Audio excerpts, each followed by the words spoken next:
Air teh itu suci sebetulnya. Air kopi. Wah, kopinya satu kolam nih. Itu suci, tetapi air teh yang satu kolam itu tidak bisa untuk wudhu. Kondisi airnya dunal kulatain, kurang dari 216 liter, maka kena teh cicak otomatis menjadi najis walaupun tidak berubah.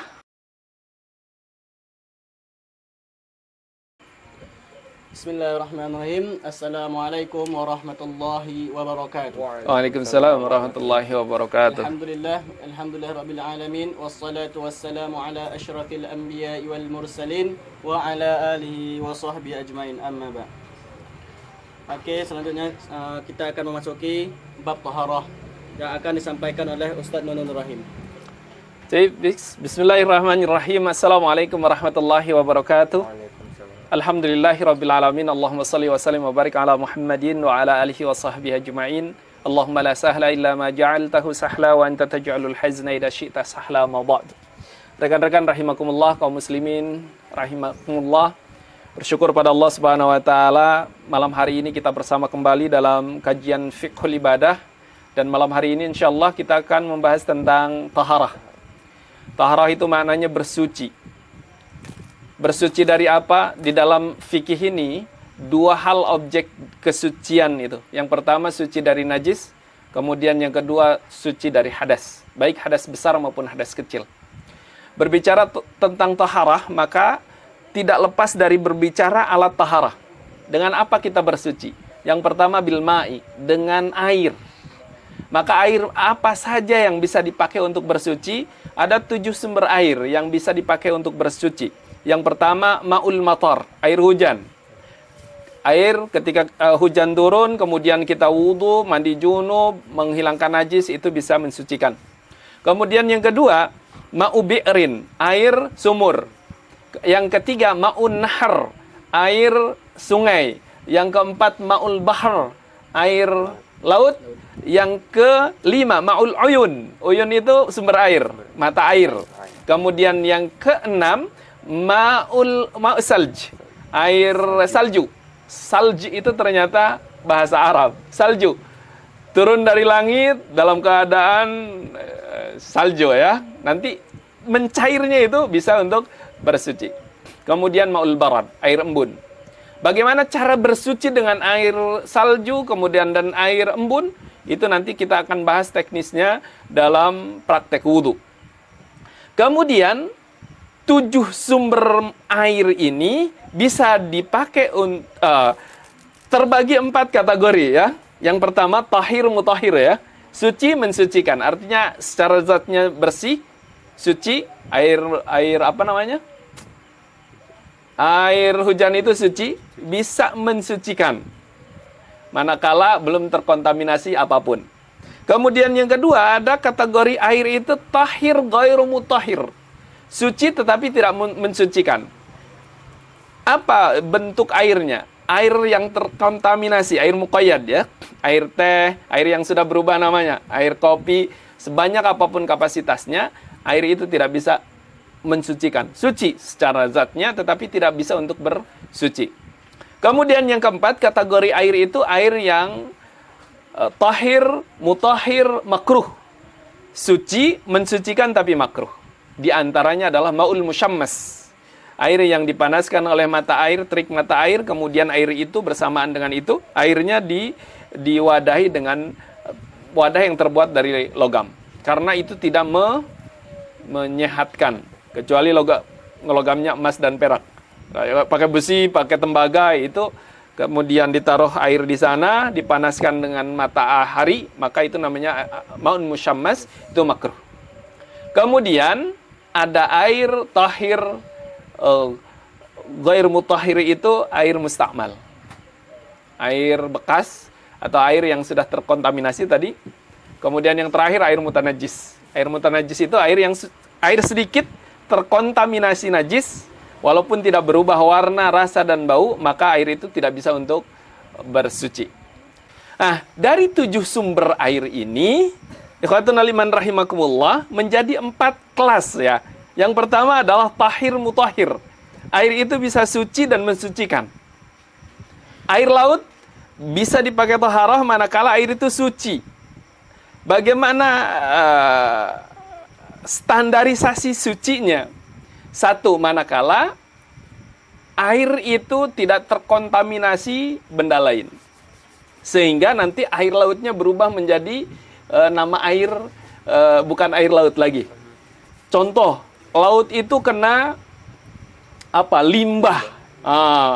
Dari Pertamina limbah apa namanya? Limbah minyak. Sudah terkontaminasi minyak, maka air itu bukan lagi air laut, sehingga air itu tidak bisa, karena sudah terkontaminasi, sehingga air itu tidak bisa untuk taharah. Nah, maka nama lain tahir mutahhir itu air mutlak. Air yang belum kena apapun, sehingga masih murni air sesuai nama asalnya. Kemudian ada air tahir ghair mutahhir, ya. Ada air suci tetapi tidak mensucikan, tidak bisa untuk pakai wudhu. Air apa? Air muqayyad, air yang sudah terkontaminasi tadi, ya. Kayak air teh itu suci sebetulnya. Air kopi, wah kopinya satu kolam nih. Itu suci, tetapi air teh yang satu kolam itu tidak bisa untuk wudhu. Karena sudah berubah, tidak lagi air mutlak, tetapi sudah menjadi air muqayyad. Air yang namanya sudah berbeda. Bercampur. Sudah terkontaminasi kopi, sudah terkontaminasi benda lain. Nah, kemudian ada air tahir mutahhir wa makruh. Airnya suci, bisa mensucikan tetapi hukumnya makruh. Air apa itu? Air musyammas, ya. Air yang dipanaskan oleh matahari, tetapi kemudian dengan bersamaan air itu diwadahi logam. Nah, wadah yang terbuat dari logam. Bejana yang terbuat dari tembaga itu boleh dipakai bersuci, tetapi hukumnya makruh. Kenapa demikian? Karena konon secara medis itu tuh membahayakan, tidak menyehatkan. Maka hindari itu. Di kita, bagaimana kalau pertanyaannya bagaimana kalau air itu direbus? Oh, pagi-pagi kita dingin nih mau wudhu atau mandi besar, pagi-pagi kedinginan, maka kita rebus air. Apakah itu juga makruh? Enggak, yang itu. Karena catatan yang dimakruhkan musyammas itu panasnya dari matahari, kemudian bersamaan dengan itu tandonnya, wadahnya itu dari logam. Besi itu berbahaya. Baik secara medis, ya, baik kena kulit maupun masuk ke tubuh kita. Nah, kemudian yang keempat, ma'un najsin, ma'un najis. Air najis ini tidak bisa dipakai untuk bersuci, atau ma'u mutanajis, ya. Beda. Kalau air najis itu zatnya memang najis. Tapi kalau mutanajis itu air yang terkontaminasi najis. Kemungkinan mutanajis ini bisa menjadi suci, bisa dipakai untuk bersuci manakala nanti mutanajis ini air yang kapasitasnya dunal kulatain, di bawah 2 kulah. 2 kulah itu berapa? Kalau dikonversikan ke liter itu konon 216 liter, ya. Kalau ada air kapasitasnya 216 liter kena najis, maka air itu tidak akan jadi mutanajis dengan syarat malam yataghayyar, sepanjang belum berubah ta'muhu, rasanya, rihuhu, baunya, kemudian launuhu, warnanya. Ada air 216 liter kena cicak, tai cicak. Maka perhatikan, air itu berubah enggak? Warnanya jadi rubah? Kalau tidak, maka air itu menjadi tetap suci. Rasanya dijilat masih tetap tawar, ya. Tidak bau, tidak rasa asam-asam, ya. Kemudian baunya masih tetap bau air mutlak, maka ini tidak menjadi mutanajis. Tapi kalau kondisi airnya dunal kulatain, kurang dari 216 liter, maka kena tai cicak otomatis menjadi najis walaupun tidak berubah. Rasanya tetap tawar, baunya tetap air, bau air bukan bau tai cicak. Kemudian warnanya juga tidak berubah, karena air itu di bawah 2 kulah maka menjadi mutanajis. Air ini, air mutanajis tadi bisa menjadi suci dan mensucikan sebetulnya manakala kapasitasnya ditambah. Tadinya 200 liter, sementara 2 kulah itu ukurannya 216 liter, maka tinggal ditambah 1 galon saja itu sudah menjadi air tahir mutahhir lagi. Ikhwatuna liman rahimakumullah, kalau dalam ukuran volume, ukuran bangunan, 2 kulah itu konon 60 kali 60 kali 60 ya. Jadi tingginya 60, nanti lebarnya 60, panjangnya juga 60. Itu kulatan. Maka perhatikan Bapak Ibu rahimakumullah, di rumah kita, kulah kita, tempat tandon air kita di kamar mandi itu kapasitasnya 2 kulah atau tidak. Kalau tidak 2 kulah karena pakai ember kecil, maka perhatikan setiap kita menggunakan air itu, baik untuk cebok maupun untuk wudhu, adakah kira-kira najis di dalamnya? Karena bisa jadi, kalau tidak ditutup itu teh cicak nyemplung. Karena itu kapasitas kecil itu disebut dunal kulatan. Di bawah 2 kulah, manakala terkontaminasi najis, walaupun tidak berubah warna, rasa, dan bau, itu tetap sudah menjadi mutanajis. Sehingga tidak bisa lagi dipakai untuk bersuci. Makna bersuci itu, bersuci dari najis, termasuk tidak boleh cebok pakai itu. Ada banyak orang kadang-kadang cebok pakai air yang itu bisa jadi tidak sesuai, tidak memenuhi syarat untuk cebok. Karena bisa jadi mutanajis, bisa jadi air itu sudah mustakmal. Yang kedua nanti, air yang tidak bisa dipakai untuk bersuci itu adalah air mustakmal. Air mustakmal itu air bekas dipakai. Manakala kita membasuh muka ketika berwudu, kemudian tetesan airnya itu menjadi mustakmal. Kalau air tetesan wudu kita itu nyemplung di tempat wudu kita, di tempat tampungan air, kemudian air yang di tampungannya itu di bawah 2 kulah, maka otomatis menjadi mustakmal semuanya. Maka hati-hati, termasuk kalau kita cebok. Habis pipis, maka hati-hati, air itu mustakmal atau tidak. Atau air itu mutanajis atau tidak. Karena ini nanti akan dampak ngepek kepada sah atau tidaknya salat kita secara fikih. Bahwa ketika kita salat, harus bersih dari najis dan dari hadas. Bersih dari najis, yang kita pakai badan kita dan tempat salat kita. Maka pastikan tentang air ini penting, karena inilah alat untuk bersuci kita. Kalau alat bersucinya sudah bermasalah, maka bersucinya nanti bermasalah. Kalau nanti bersucinya bermasalah, maka salat kita tidak akan diterima oleh Allah Subhanahu wa taala. Dalam hadis Rasulullah, Allah tidak akan menerima salat seseorang bi ghairi tahurin, tanpa suci. Maknanya adalah tanpa suci dari najis atau tanpa suci dari hadas. Baik, itu prolognya. Sebelum kita masuk ke wudu, kalau ada hal yang perlu kita diskusikan, dipersilahkan. Silahkan Bang Ray, Bang Rian. Mungkin sedikit ada pertanyaan khususnya dari saya sendiri.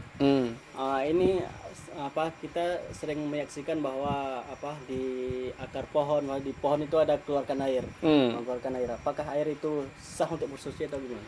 Kalau di akar pohon itu sebagai uyun, sumber air, itu sah-sah saja. Tetapi kalau air itu dari pohon, harus diperhatikan bahwa air itu getah atau bukan. Kalau itu getah, maka tidak bisa untuk bersuci. Karena ada getah pohon. Tapi kalau di bambu itu air. Di bambu, saya orang kampung, di gunung kami itu, di puncak gunung itu ada banyak pohon, tanaman bambu liar. Kalau musim kemarau, kita minum itu, nebang bambu, maka di dalam ruas-ruas bambu itu ada air. Itu air. Air yang Allah simpan di sana. Tapi nanti kalau ada kalanya, pohon itu tuh mengeluarkan cairan. Kalau itu cairan pohon, bukan cairan air, bukan air gitu maksudnya, air murni, maka itu tidak bisa dipakai untuk bersuci. Ada banyak pohon-pohon yang mengeluarkan air itu. Kayak pohon kelapa itu,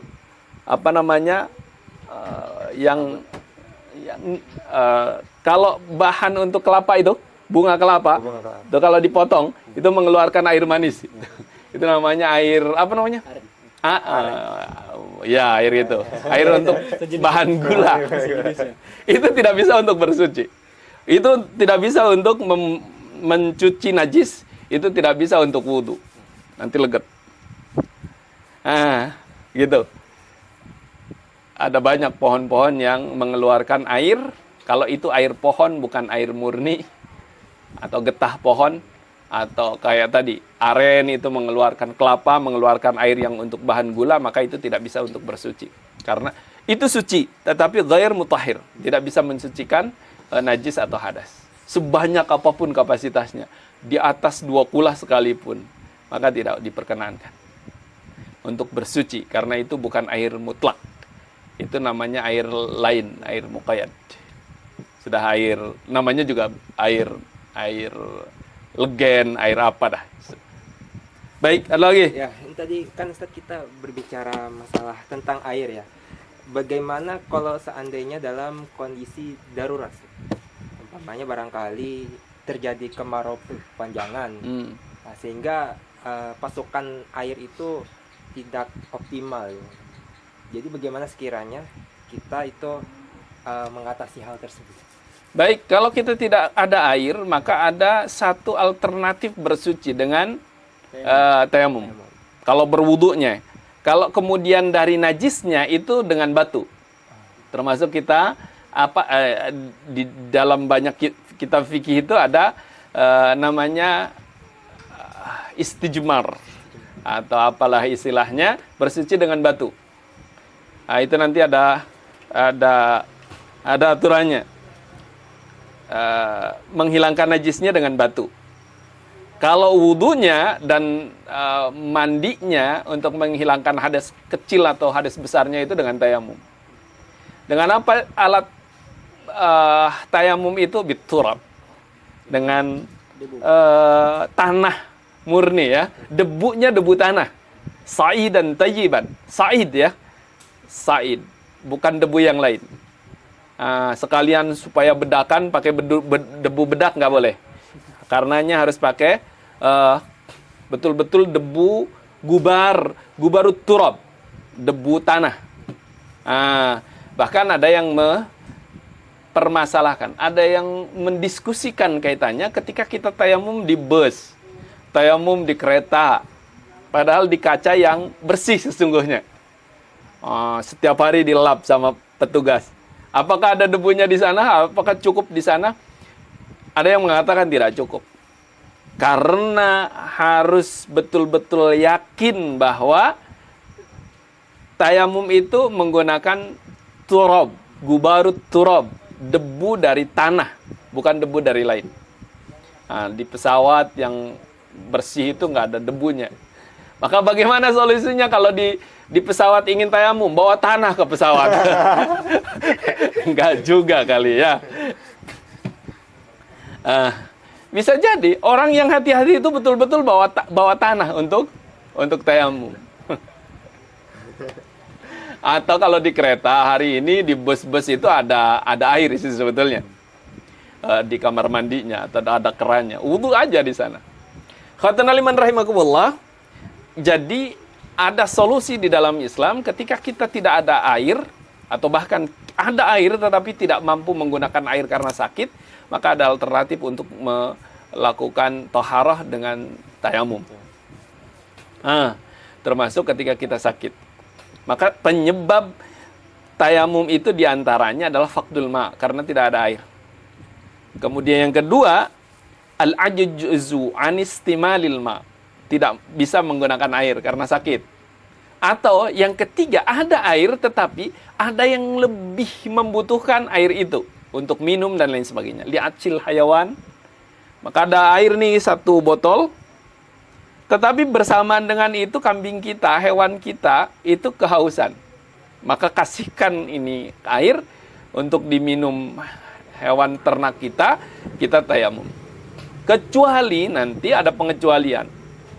Binatang yang tidak boleh diberi minum walaupun sedang kehausan, itu adalah binatang yang ghair muhtaram inda syar'i. Siapa binatang hayawan yang tidak dimuliakan hukum syariat ini, yang tidak dihormati hukum syariat ini? Satu, tarikus salat. Manusia yang meninggalkan salat itu kategori binatang ghair muhtaram. Naudzubillah. Hayawan ghair muhtaram. Ini di fikih Imam Syafi'i demikian. Jadi manusia tarikus salat, orang yang meninggalkan salat, orang yang tidak salat, itu kategorinya hayawan ghair muhtaram inda syar'i. Manakala nanti dia kehausan, anjing ada kambing kita kehausan, maka prioritasnya air minum ini dikasih kambing, bukan dikasih orang yang tidak salat itu. Kemudian yang kedua, kalbun akur, anjing galak. Itu tidak muhtaram. Ada anjing baik-baik, ada anjing galak, ada orang yang tidak sholat. Anjing yang tidak galak lah, dia yang berhak mendapatkan air minum. Kita tayamum. Sampai segitunya. Jadi, manakala ada air kapasitas sedikit, bisa sebetulnya kita wudhu pakai itu, tetapi di sisi lain ada yang kehausan, hewan, binatang yang muhtaram, maka prioritas kasih minum binatang itu, kemudian kita tayamum. Wudu maupun mandi ya. Bagaimana cara mandi tayamum itu? Haruskah kita guling-guling di tanah? Tidak. Anggota tayamum hadas kecil dan hadas besar itu sama. Mana anggota tayamum itu? Al-wajhu wal yadain. Wajah dan tangan, dua tangan ya. Bahkan bahasa Al-Qur'annya itu wamsahu biwujuhikum wa aidikum. Usaplah wajah dan tangan. Di tayamum itu tidak ada penjelasan Al-Qur'annya sampai sikut. Beda dengan ketika wudu. Fagsilu wujuhakum wa aydiyakum ilal marafiq. Basuhlah wajah dan tangan kalian sampai sikut. Itu dalam wudu. Tetapi dalam tayamum, usaplah wajah dan kedua tangan. Maka dalam fikihnya terbagi dua anggota tayamum itu. Satu, wajah. Kedua, tangan sampai sikut, madhab Syafi'i. Jadi tetap seperti wudu. Dan nanti ngusapnya dari ujung sini, kemudian sampai sikut. Kemudian yang kedua, ada madhab yang cukup tangan saja, tidak sampai ke sikut. Maka nanti kalau kita mau tayamum itu tidak mesti dilinting.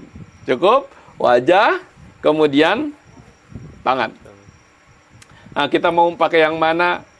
Silakan dah. Kedua-duanya insya Allah benar ya. Kehati-hatian Imam Syafi'i sampai sikut.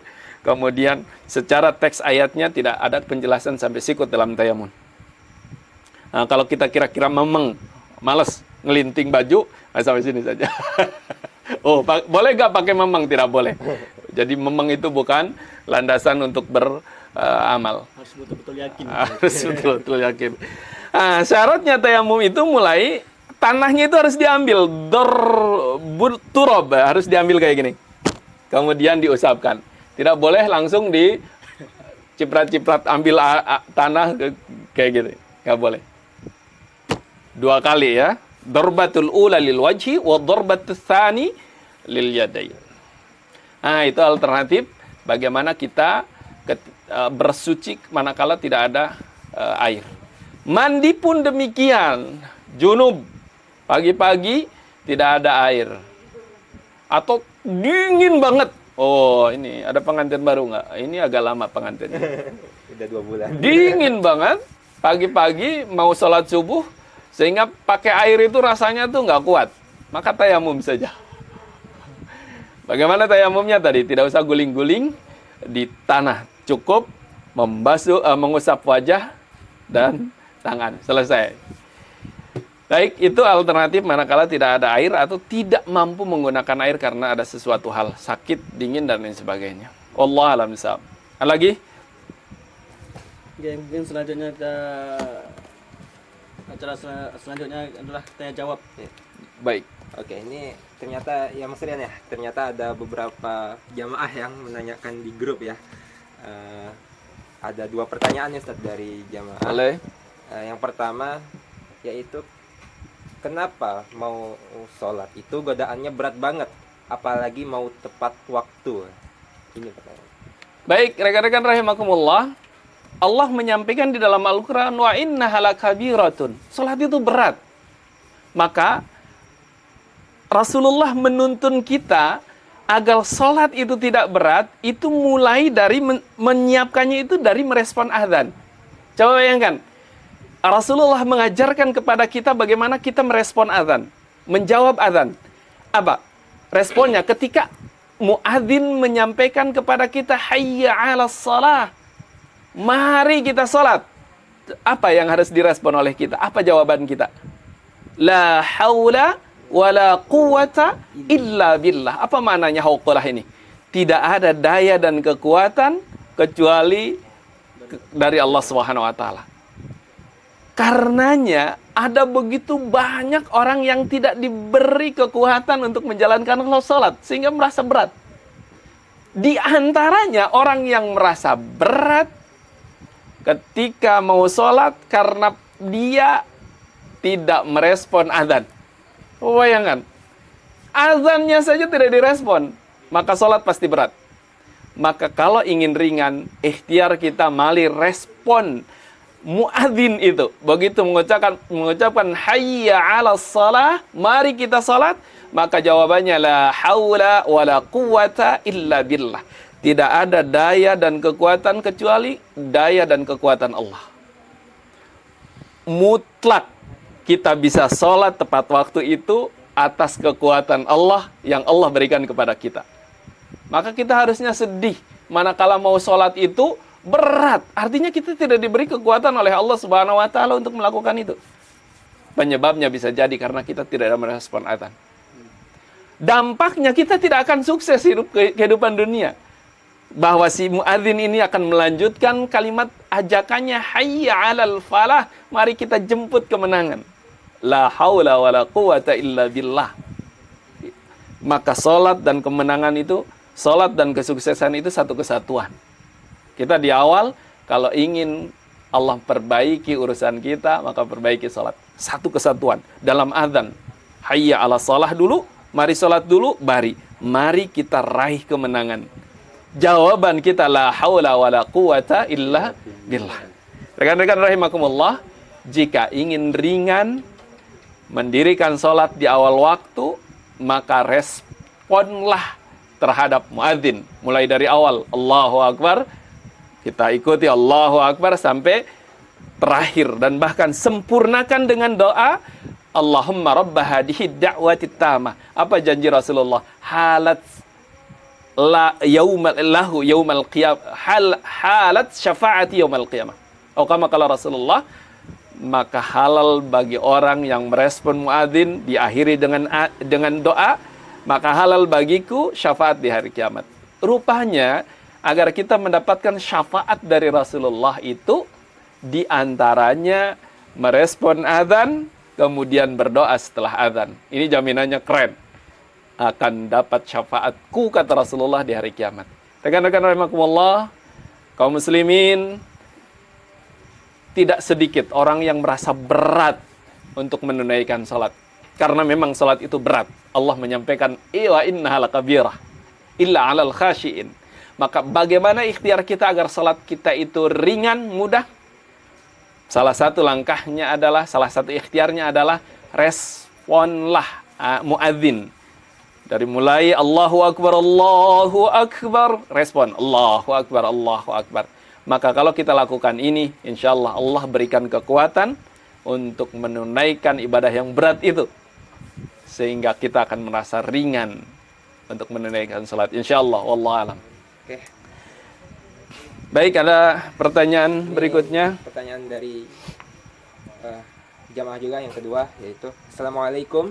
Waalaikumsalam warahmatullahi wabarakatuh.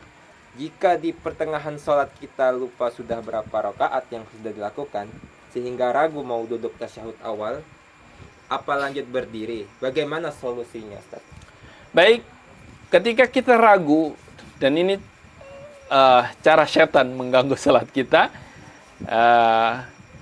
apakah kita sudah 3 rakaat atau baru 2 rakaat, atau apakah kita sudah 4 atau baru 3, maka pasti ada sesuatu yang lebih yakin. Maka itulah yang diambil. Kalau kemudian kita yakinnya ini baru 3 nih, maka 3 lah. Kalau itu salatnya 4 rakaat, maka sambung tambah 1 rakaat. Walaupun kenyataannya itu kelima gitu, nggak masalah. Lantas bagaimana nanti? Maka dalam fikihnya di antara untuk menambalnya adalah sujud sahwi. Karena sujud sahwi itu salah satu fungsinya adalah jabron linuksan, untuk menutupi kekurangan. Di antaranya kekurangan atau dari sisi bahasa itu sujud sahwi itu sujud karena lupa terhadap sesuatu hal dari salat kita. Gitu. Jadi pasti kita punya lebih cenderung yakin, maka itulah yang diambil. Atau kasusnya padahal masih 3, tapi kita sudah yakinnya 4, maka kemudian kita salam dan insya Allah tidak masalah.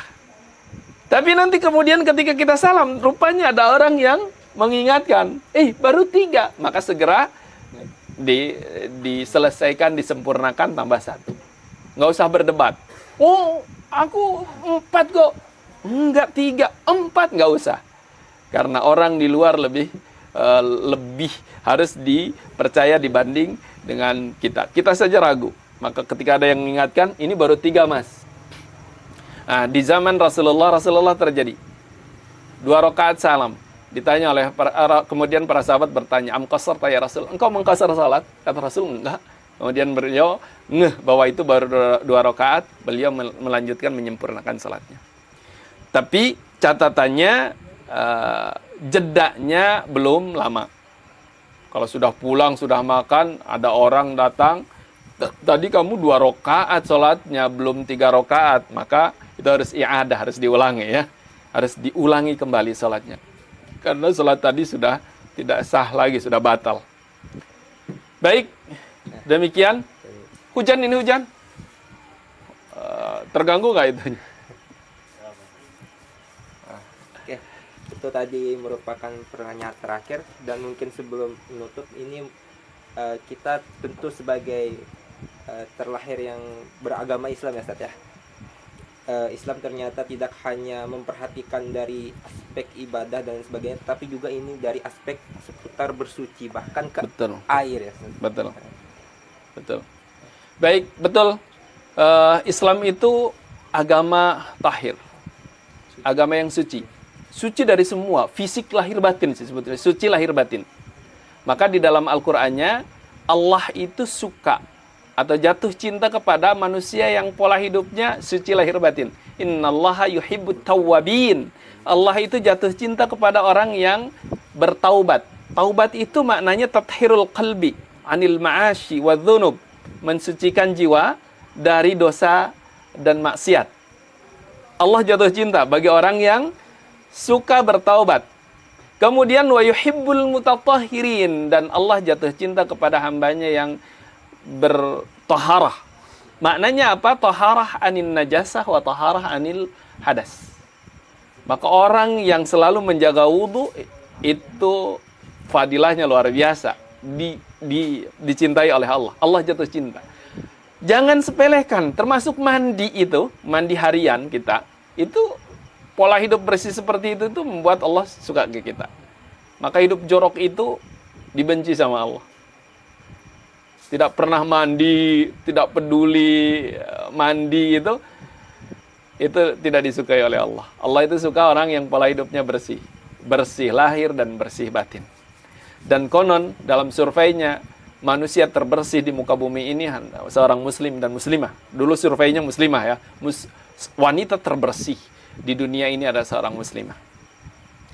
Karena bersuci dari hadas dan najis.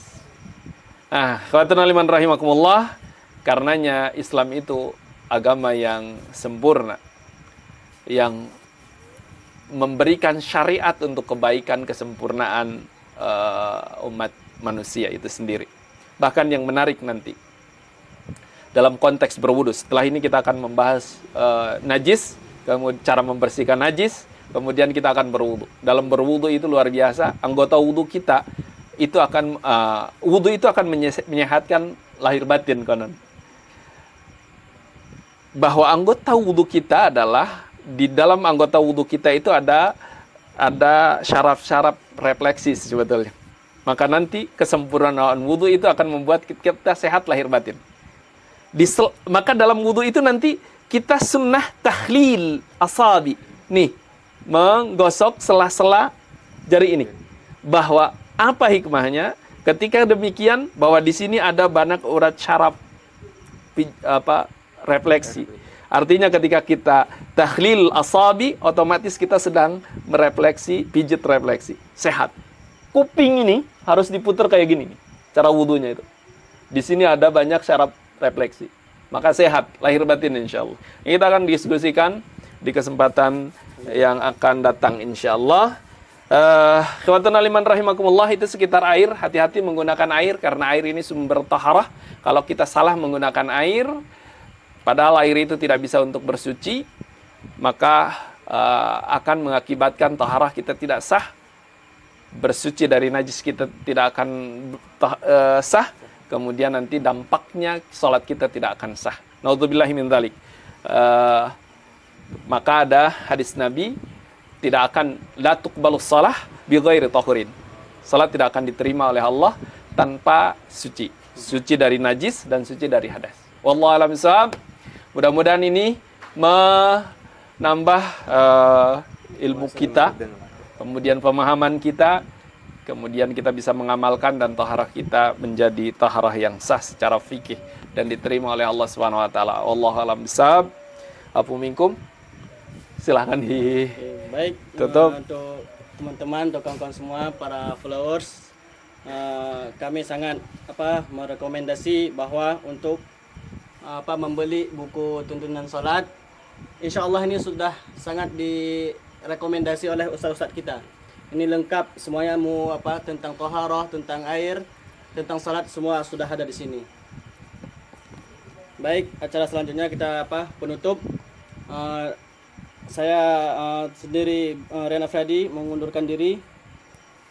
Dan saya Renaldi Dwi Maulidi. Mohon maaf apabila kami sebagai moderator masih banyak kekurangan tentunya ya. Oke. Kami tutup ya. Assalamualaikum warahmatullahi wabarakatuh. Waalaikumsalam warahmatullahi wabarakatuh.